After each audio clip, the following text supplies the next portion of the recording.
Okay, so here we are. This is Courthouse Custom. There's our shop truck. We use that for going out to events. We like to take as many parts, shirts, hats, motorcycles as possible.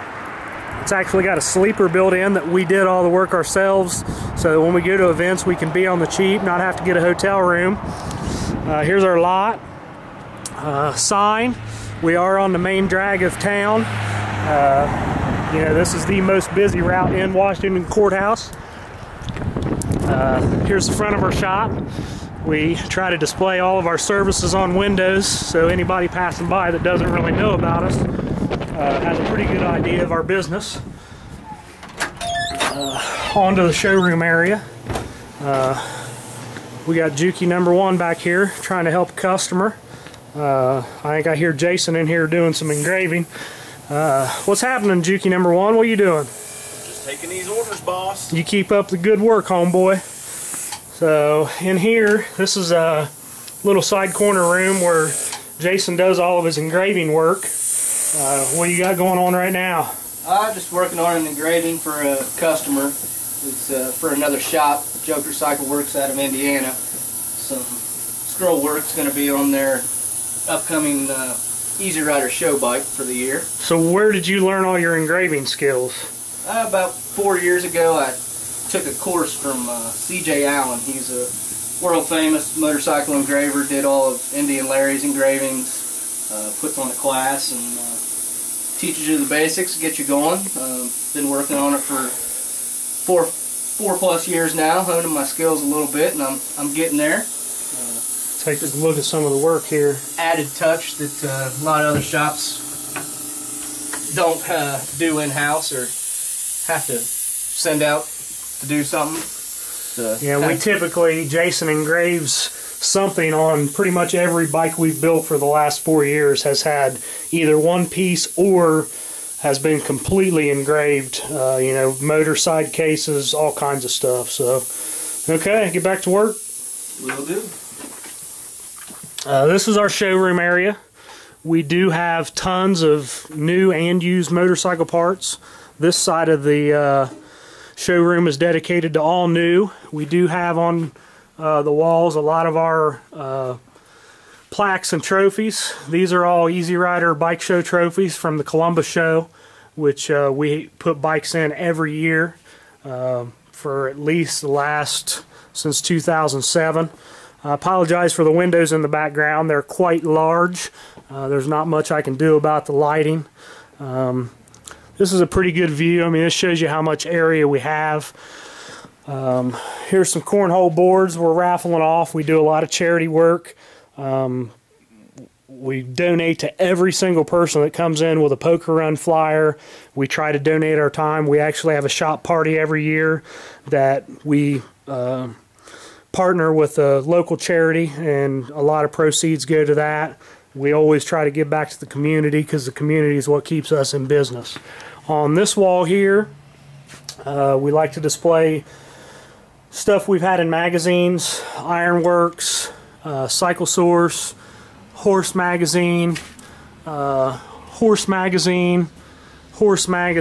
and Cycle Source, just to name a few. It's really good in our eyes for our customers to see these things. Makes us look professional and just really shows people we do mean business. All these are used parts.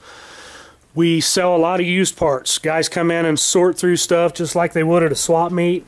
We even find ourselves coming up here on a daily basis working on bikes. Say, hey, you know, I think I saw one of these on our table. I think I found something I can make a bracket out of or cut a bracket up. And we definitely try to keep a lot of parts in stock to make our jobs easier, as well as gaskets and things like that. Excuse me for coughing. Trying to get rid of some pneumonia. Got Juki #2, I believe. Is that you, Juki #2?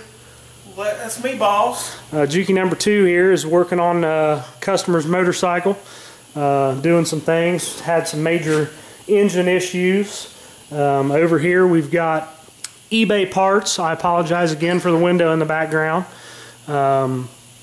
We do a lot of sales on eBay and online. Mostly used stuff, but a lot of our own stuff. Let's check out Juki's Tramp Stamp. Little work area here, with nuts and bolts. Here's a pan head, a customer's pan head we're doing some work on. No real customizing, but a lot of restoration type stuff there. We've got a rolling chassis we have here that we're trying to get something going with. On around here we've got more tools. We got Elvis up here, Velvet Elvis. You can't go wrong with the Velvet Elvis, American flag. Lots more used parts back here. Majority of the stuff we keep back here is non-Harley Davidson. There is some mixed in, but we have a lot of Norton and a lot of Triumph stuff. Here's Triumph that you saw on the wall in one of the plaques, having to do some engine repairs on it. Over here we've got a 52 or 53 BSA frame and wheels. You can see the motor back here. We're putting this together for a customer to try and get ready for the Easy Rider show. This customer is actually building 2 bikes with us right now. The other one is right here. I'll kind of show you some things on it. We've made some custom headlight ears.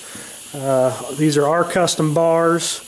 Lots of machine parts. A neat little end cap switch here that's got a push button in it. Not something you're going to see anywhere else that I'm aware of. On this instance, those are turn signals. I'll show you Bloody Roots here in a minute. It's actually got a start button mounted in a similar spot. Custom oil tank, custom fender mount sissy bar, custom exhaust. It's got our airbag seat set up on it. On over here we've got a shovel head we're working on for a guy. More parts everywhere. We try to keep parts for each bike in certain areas on shelves. This here's Bloody Roots. This is definitely one of our more noticeable builds, something that guys look at and ask about and just really love. We did a lot of brass work. Welding brass is not easy. Anybody that welds will tell you how hard it can be. We welded all the mounts and everything. We machined a lot of stuff out of brass. You can see here we've got the push button in the handlebars, the micro switch, just like the other build. An old school vintage headlight, which was actually a police spotlight from the early 1900s. We've made it into a headlight. Built this bike for a friend of ours, guy we graduated high school with.